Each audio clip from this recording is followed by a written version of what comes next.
careful there.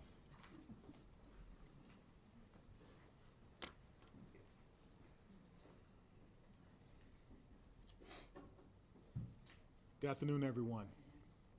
Good afternoon, everyone. Good afternoon. Thank you for coming. Thank you for being here today.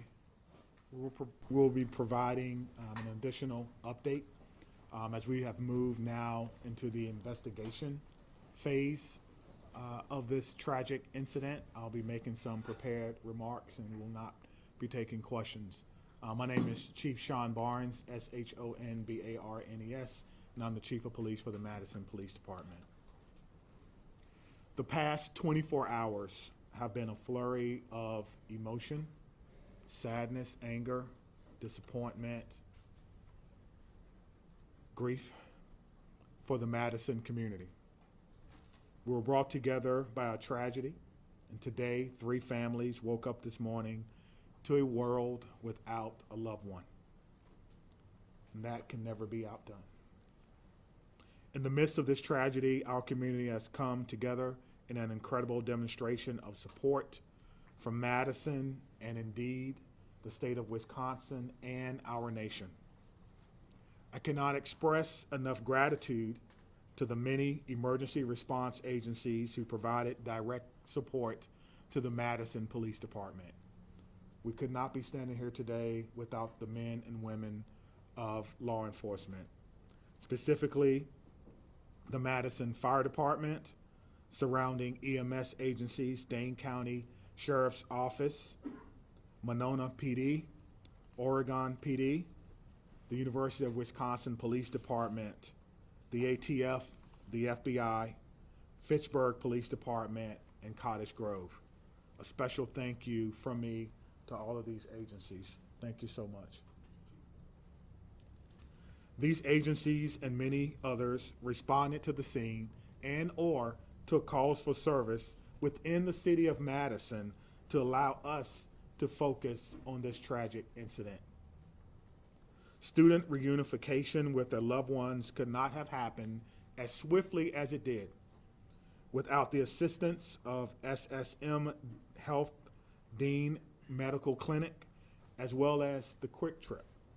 Additionally, many people worked well into the night and supported local restaurants and community who came together and provided food and other logistical support for our team. Yesterday, we came together as one team, as one Madison, as one country, and we should feel incredibly proud about our response.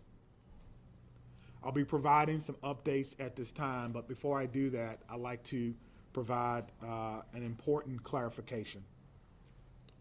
Yesterday, after looking at the computer-aided dispatch system, it seems as if a call came from a second grader.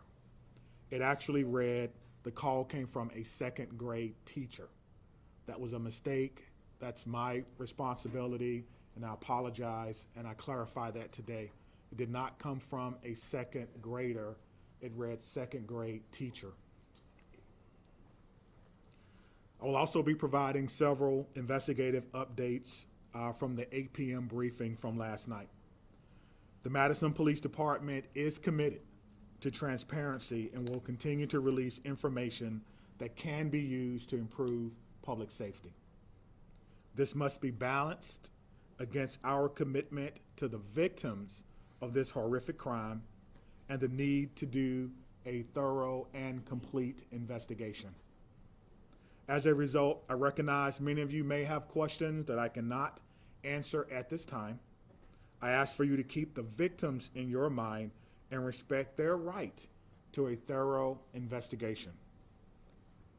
I also will not be taking questions at the conclusion of this press conference, but your pre-submitted questions serve as the basis for updates that we're providing for you this afternoon.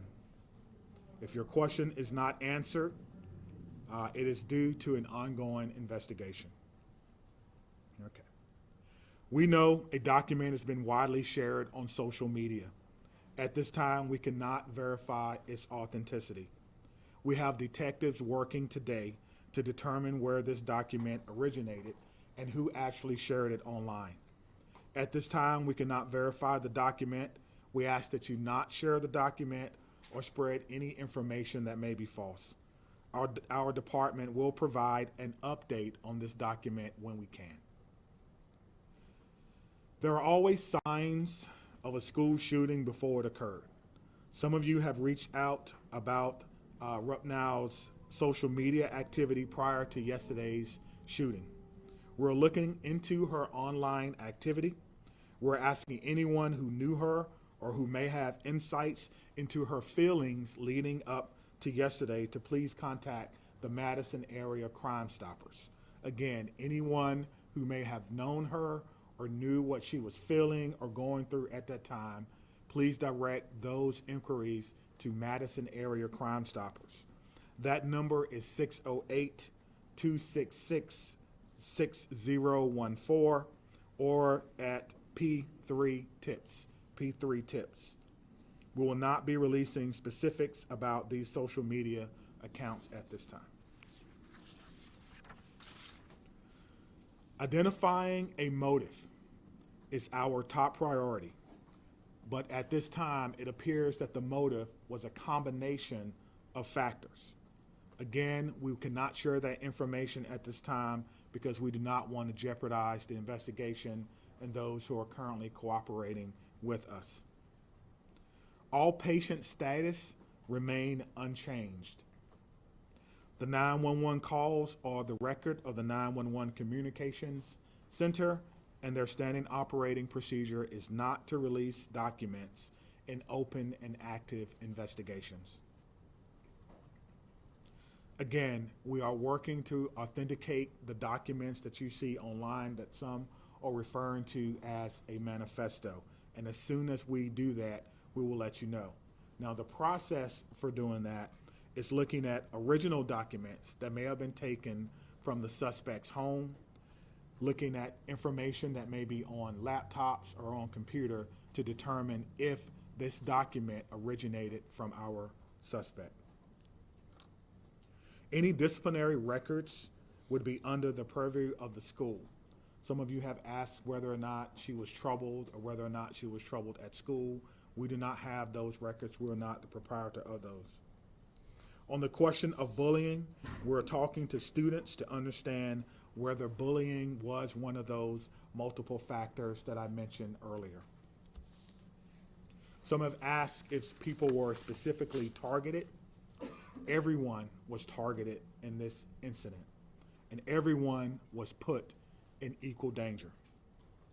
Today, numerous MMSD schools were targeted by false threats, often known as swatting. We're working closely with the Madison Metropolitan School District to determine where these originated and to investigate this call. We do not believe that there are any current threats to any Madison area schools, and will continue to investigate these calls and any threats of violence as they come in. Let me be clear on this point. Making false threats is a crime, and we are working with the district attorneys to prosecute these crimes as information is gathered. And if we have to do that, we certainly will. I encourage all parents, all family members to talk to your loved ones about this. We will determine where they originated. We'll use federal partners if we have to and levy those charges as well. As we continue to investigate what happened yesterday, we're keeping the victims and their families in the front of our minds. We want to thank the countless people and organizations who've reached out to support them, as well as the Dane County Victim Witness Unit and the Dane County Emergency Management, who provided direct support to the families. To the Abundant Life Christian Academy, this is a hurting and haunting situation, and the many survivors will need our continued support, and we pledge to give them that in the days, months, and even years ahead. As a community, we must not allow violence or any act of violence to define us. We refuse to allow hate or destruction to win in this city. But rather, we will honor our survivors, our victims, through love, support, and the Madison way. Please continue to take care of yourself and take care of each other. At this time, we have several officers who are working today who was working yesterday. They were given the opportunity to stay home on what we commonly refer to as an administrative day. They were offered peer support, emergency assistance program through our city. But those officers chose to come to work today and serve their community. So at the end of my remarks, I'm going to find each and every one of them and personally shake their hand and thank them on behalf of a grateful city, and a grateful administration, and a grateful department and profession for their act of selfless public service. Thank you, Mayor. Thank you, Chief.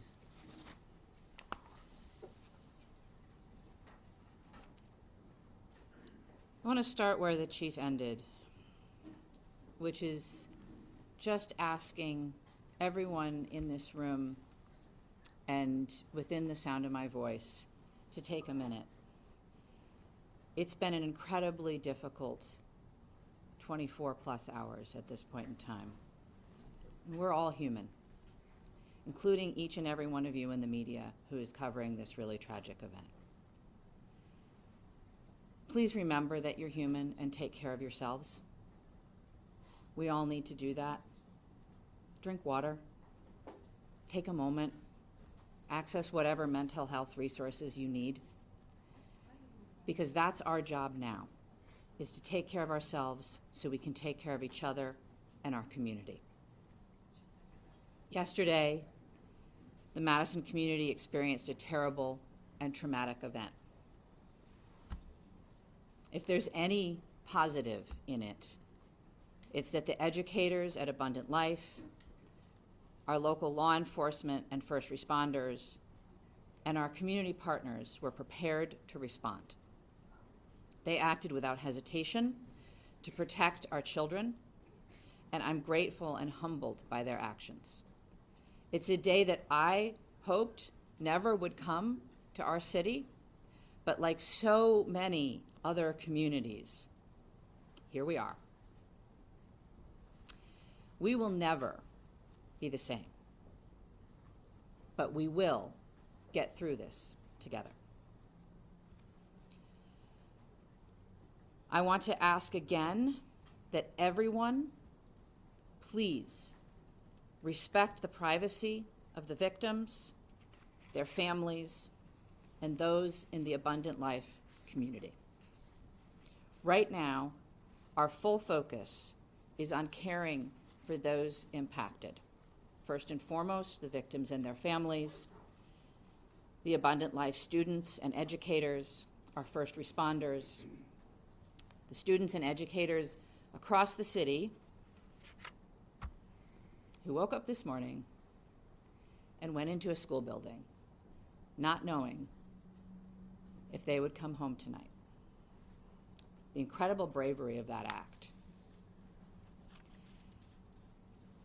I think all of our students and educators are feeling scared and vulnerable right now. We are also trying to care for our whole community, because I believe we are all fearful and grieving and impacted. The City of Madison is working closely with Dane County, with community partners, with state and federal government resources to provide support and counseling to all those affected.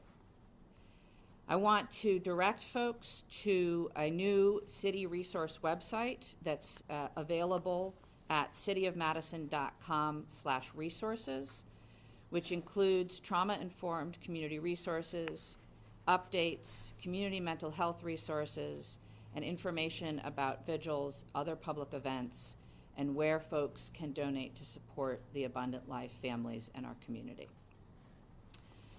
I want to highlight two things that are also on that website, and once again, that website is cityofmadison.com/resources. If you wish to support the families, the request is that come in the form of financial support through a site set up by the United Way of Dane County. You can visit unitedwaydanecounty.org, or you can text HELP for ALCS to 40403. Again, that's HELP numeral 4 ALCS to 40403. The community is also invited to a vigil tonight by the Vel Phillips statue at the Capitol at 6 p.m. Again, that's at the Capitol building by the Vel Phillips statue at 6 p.m. I would ask that everyone, and particularly the folks in this room, please avoid spreading misinformation, particularly via social media.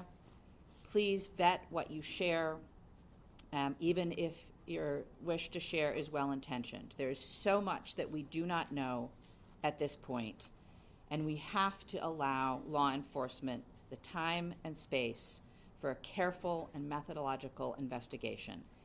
Let them do their jobs. And above all, please respect the victims, respect the families, respect the school community, particularly on social media. I want to say a huge thank you again to all of our partners and those across the country who have reached out offering support and well wishes, including President Biden, who I talked to yesterday, Senator Baldwin, who I talked to yesterday, Congressman Pocan, Governor Evers, who called, and many others at every level of government and all across our community. I want to thank most particularly our first responders and everyone who mobilized yesterday to help. Certainly Madison Police Department and the many law enforcement agencies that were mobilized, the Madison Fire Department, the Sheriff, the State Patrol, the FBI, the ATF. I want to thank our hospitals that cared for the victims and the medical staff there. I want to thank Dane County, in particular, Emergency Management and the Victim Services Unit. They have been incredible. I want to thank SSM Health and the Dean Clinic. They, without hesitation, made their facility available to us. They canceled all appointments. They rearranged the facility. They put their staff at our disposal to make sure that the Abundant Life families could be reunited with their students. I couldn't be more grateful to them. I want to thank the United Way, both for setting up the donation site and for mobilizing resources across our community. I want to thank the Red Cross and the Salvation Army, the religious leaders who came to the reunification site yesterday from across our community, and all of the community organizations and businesses that donated food and resources to the families and are still now offering support for our community. There are so many people who have offered support, resources, help, and well wishes, and we are grateful to every single one of them. I want to end where I started, which is centering our collective humanity. We all have to take care of ourselves so that we can take care of each other and our community. Whatever your belief or tradition is, I would ask that you find a way today, tomorrow, in the coming weeks, months, and years to be kind, to give grace,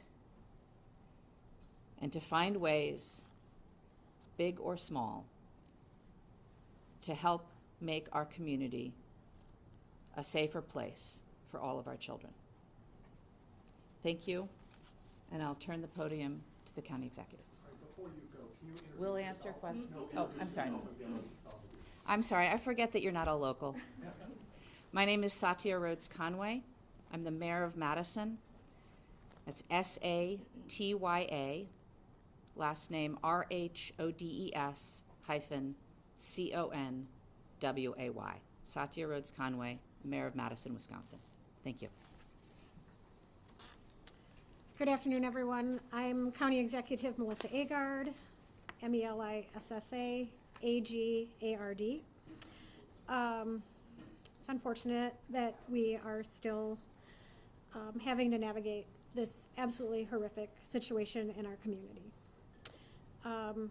I come before you today as a community leader, as a mom, as a fellow Dane County resident, and like many of you, someone who is continuing to process what unfolded yesterday at Abundant Life Christian School and across our community.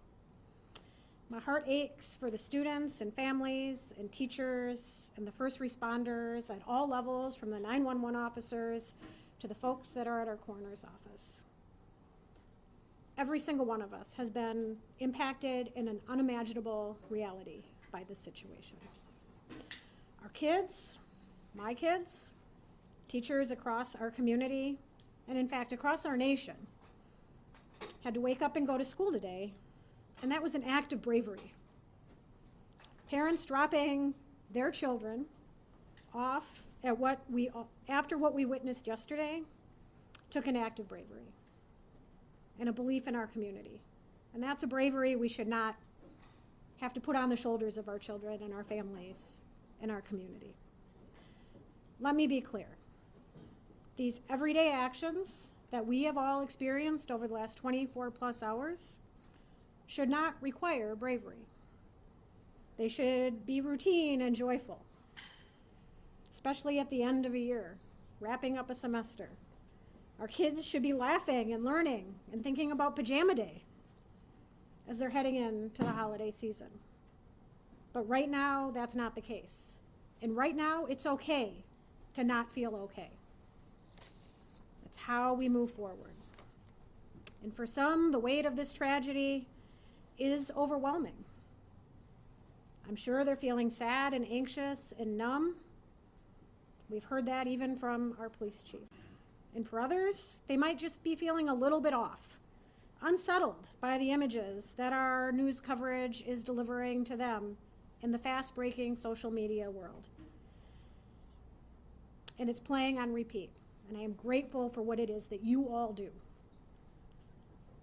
But this is impacting people in a different way. And I want you all to know, and people across our community, that their feelings are valid and they are not alone. Seeking support, talking to someone you trust, simply admitting that you're not okay is not a sign of weakness. It's actually a sign of strength. And whether you're feeling hopeless or scared or just not quite yourself, know that there are resources here in Dane County and in our community that will be here and continue to be here to support you in order to help people move forward through the healing process. Believe me, we are in this together. That is the Dane County way. That's what we do best. Through painful conversations and tears and hugs and vigils, we're gonna heal. We're not gonna be the same, but we're gonna heal. Part of that process is setting aside complacency and demanding change. As someone who served 12 years in our legislature and had a front row seat to the inaction of addressing gun violence in our communities, I'm not stepping aside from that mission in my life. There's going to be public debate about the motives and other aspects of this mass shooting, but let us remember this fact. Gun violence is the #1 killer of children in this country. That's a legacy we cannot accept. We cannot accept that. Part of the reason I feel so pained by this tragedy is that mass shootings feel like something that's ominous and hovering, and we're all wondering where and when the next one is going to occur. And guess what? It happened here. It happened right here. And I am so proud of the folks that I work with at the county and that the mayor works with in the city and our partners at the federal, state, and local level, and how it is that we've stepped up and responded to support people. Could we do better? Could we do different? I am sure. But did we do well? I am proud of the work that has been done in this community over the last 24 hours. And I assure you all today that we are going to continue to work like hell to stop future tragedies and to support our community that has been harmed by these actions. And for anyone that's out there listening, anywhere in this amazing world that we live, whether you're grieving or you're scared or you're angry or you're unsure or you're curious, take care of yourself, take care of the people who you love and whose lives you touch. Talk to someone, anyone. If you're not comfortable calling a number, there is someone in your life you can reach out to. No one is alone through this. We are strong in Dane County, and together we're going to get through this. And I know that there are questions that we all want answers to. And I am hopeful that we will have those answers sooner than longer. But please give us the time to do this right so that we can learn how to prevent this from happening in the future and support those that have been most impacted in our community. We are doing everything in our power at all levels in a collaborative way to prevent this type of pain from ever happening again in our community. Can I assure that? No, but we are going to work as best as we can to that end. So thank you to each of you for carrying these stories, for taking care of yourselves, and for delivering these messages to the people in our community that just want one more piece of information. Thank you for being here. All right.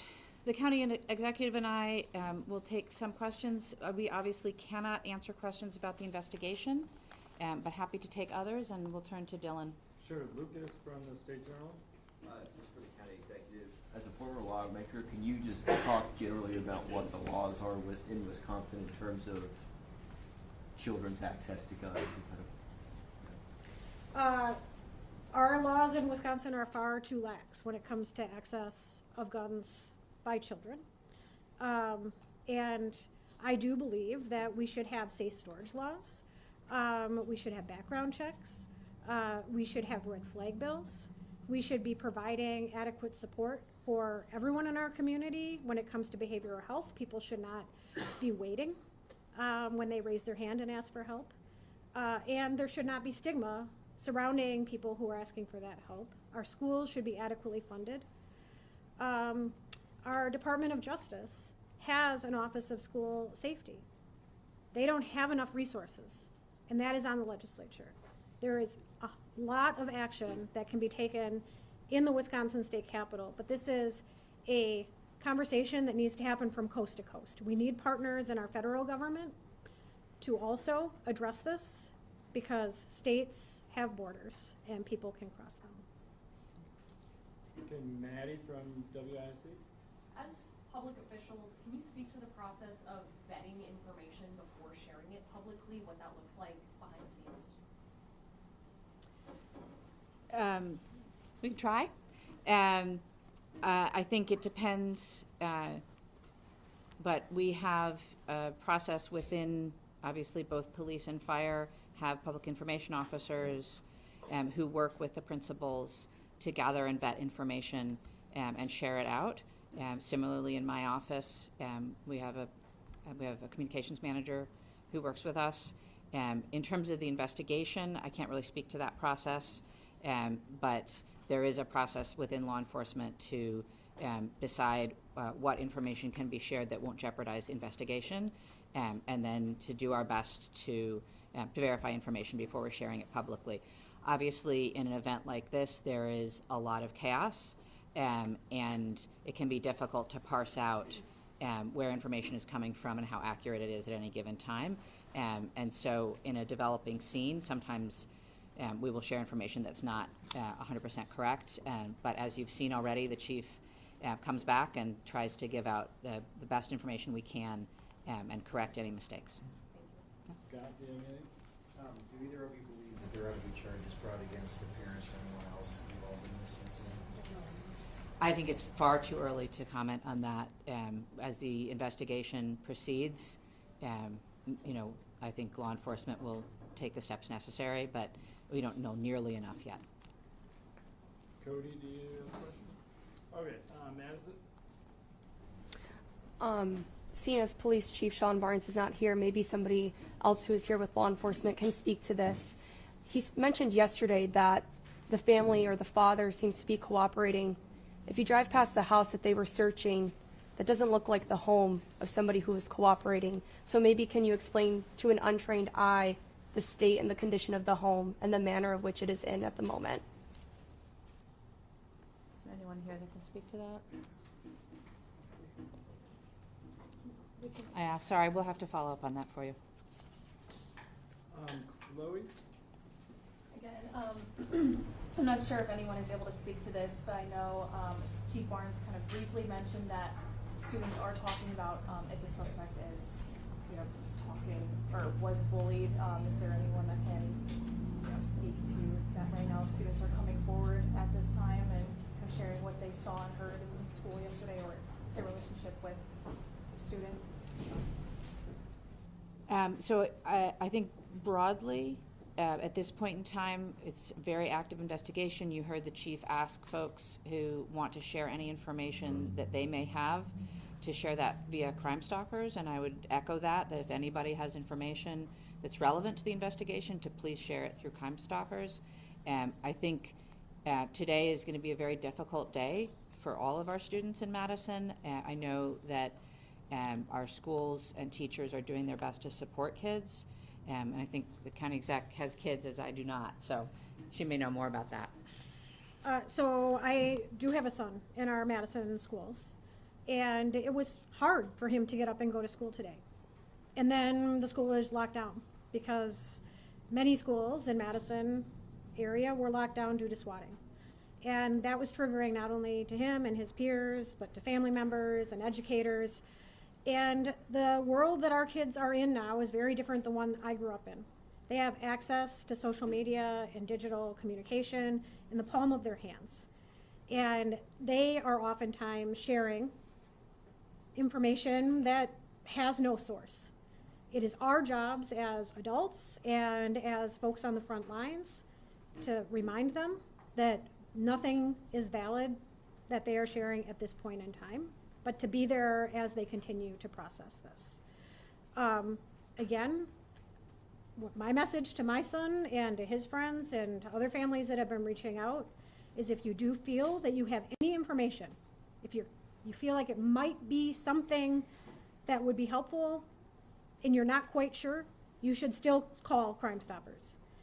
The smallest piece of information could be the last piece of information that we need. So don't second guess yourself. Please reach out to Crime Stoppers. Parents, support your children through this as they are navigating. It is a very confusing path for them, and my kids seem to know more than I do right now as this is going on, because of the fact that digital device is in their hands. And we need to help them know that they should be putting that down and slowing their worlds down as we're navigating our way through this. Thank you. Shine from WORT. I'm sure you've been on the phone continuously and have made hundreds of calls. Could you talk about any conversations you've had with other MMSD or other schools in the area? Yeah, I can speak to that. I have been in touch with the superintendent, and my staff have been in touch with his staff. Initially, it was just making sure that everybody had all the same information, and some strategizing collectively about how to make sure that MMSD schools were safe. As the time goes on, you have seen this already, I'm sure, that MMSD is sharing information out with their families about how to support kids. They've shared information out with their faculty and staff about how to support kids going forward. That is something that we will continue to talk about, is how we can support, again, the students who I'm sure are confused, afraid, worried, the parents feeling the same, and of course our educators. That is part of the work going forward. I do also want to just recognize that there are schools, obviously, in our community that are not part of the Madison Metropolitan School District, and we are reaching out to them as well and making sure that they are supported and have the same level of resources. And that support is coming definitely from the state, but also from the county and the city, and will come more as we go forward. Do you want to add anything? Cameron from WMTV. Yesterday, when you guys briefed us, you told us that, staff and students immediately left the building, some without their cars, some without coats, all of those things. So could you guys tell us what the status of the building is, and if there is a timeline in place for people to return back? I don't have all of those details, but what I can tell you is that yesterday there was a process of folks leaving the building and then obviously being reunited with their families. The building is a crime scene and will be under investigation for some time to come now. But obviously the police department will work with the school and the leadership at the school to do what they can to make sure that people have access to things that they need. All right, James from WISN. Yeah, my question is for law enforcement and or DOJ. Yesterday it was said, and I want to quote this, there are almost always observable behaviors before something like this happens. And I see Trish nodding her head. Can you share what observable behaviors specifically we see as this investigation unfolds from the suspect in this case? So I think, again, I want to address, because we did receive your question. I'm going to get in front of the microphones. As we mentioned earlier, any questions we can answer about the investigation, we answered in our updates. So we cannot take any more follow-up questions about the investigation. Are the observable behaviors in the social media accounts? That was not something that I submitted. so again, it's an ongoing investigation. MPD will share information that they can as they can, but we're not able to speak to the investigation at this point in time. All right, Anna from WPR. Yeah, hi. Can you speak to the decision to keep Madison and other Dane County school districts open today, and whether that's going to change in light of the hoax calls and the swatting incidents? We don't have anyone from the school district here. Yeah. I'm sorry. Sorry, it's a question for the school district. I can tell you that there are many families that chose not to send their children to school today. It didn't feel like a day that they could go to school or not. That was a highly personal decision that individual families made. I honor local control. I honor our local governments and our school boards and our superintendents, and they are navigating this best as they can for their communities. All right, David from the Journal-Sentinel. Hey, thanks for taking my question. Wanted to ask you about a timeline or any further information you give on the victims of this incident and kind of if there's any timeline for when that might be resolved. I'm not aware of a timeline at this point in time. Thank you.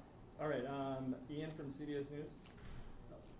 Why didn't the school have a resource officer, and would having one have made a difference? That's a question for Abundant Life. We can't answer that. Would having resource officers, I'm told that Madison doesn't have resource officers in their schools. This is something that would be So again, that's a decision that's made by the individual schools and school districts, so it's not something that we can speak to. Brianna? Two questions, if I may. One, the police chief made a correction saying that it was actually a second grade teacher who made that 911 call. Have officials been in touch with that teacher? Is there anything you can share about who the teacher is? There's nothing we can share at this point in time. And then, are you able to speak to the general protocols about bullying? How does the school monitor bullying? Do they have protocols in place to monitor how that happens? Again, we don't represent Abundant Life, and so we're not able to answer questions for the school. All right, Shaq? Is anyone from Abundant Life able to speak, or is she just one? She just said it. Okay, I'm sorry. just making sure. Okay, we got to wrap it up here, so we'll go. Well, Mayor Conway, are you able to just say, right now we know the victims as students and teachers, nothing more. Can you just speak a little bit more to that? I understand you're trying to respect their privacy, but can you speak a little bit more to the personality? Were they engaged in sports? Were they beloved by the community? I'm sorry, we can't share anything more at this time, and it's Rhodes Conway. Oh, excuse me. Yeah. We really can't share that. Okay, so Adam from CBS 58. Sure. So it's been 27 hours now. Why can't we share the identities of the victims? It is my first priority, and I believe the priority of many of us here, to respect their privacy and their timeline. These are folks that have been deeply impacted by trauma and are grieving. And frankly, I think it should be up to them whether and if they want to share any personal identifying information with anyone at all. But it's not up to me. It's a law enforcement decision. And so when law enforcement feels like that's appropriate, they will share that information. The shooter was named yesterday. Do you know why the victims were not named? No, that's a law enforcement decision. She unfortunately walked out the door too. Do you know when we'll be able to talk to him? I don't.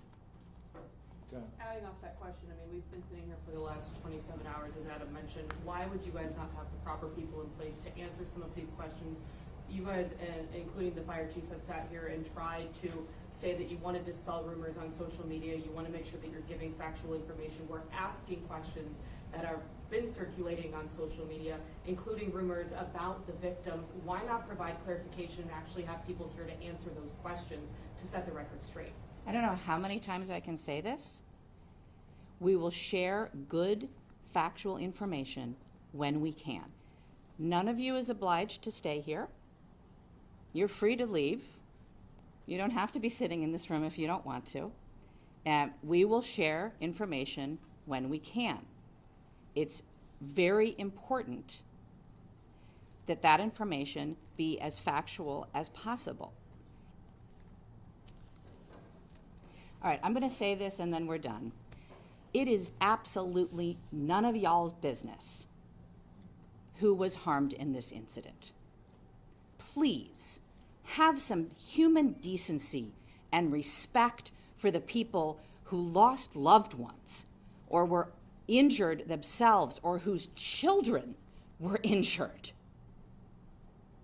Just have some human decency, folks. Leave them alone. Let them grieve. Let them recover. Let them heal. Don't feed off their pain. We'll share what we can when we can, and not before that. Thank you. Is there another briefing scheduled? There is not. Thank you, ma'am. Why didn't you allow me to ask the question? Yeah, I didn't. The mayor does what she wants. No, but you actually heard the question and you didn't think it was okay. I promised to speak to the good people of the relevance in 1 second. But now you got one. Well, the mayor makes her own decision. So you made the decision for the mayor because you